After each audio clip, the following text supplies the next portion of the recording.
Eli sallittu nopeus 407 km tunnissa ja tyhjänä se painaa 700 kiloa. Tämä kone on valmistunut vuonna 1990. Kaksi paikkansa sopii myös suolastuksen sekä harjoittelun opettajan kanssa.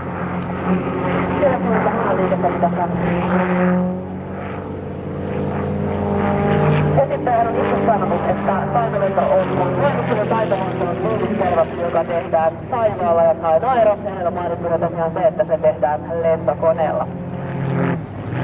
Konto tosiaan on saanut lupakirjansa vasta vuonna 2002, mutta huomaat, että hän on yhtä koneensa kanssa ja pystyy pyörittelemään sitä ihan miten päin itse haluaa.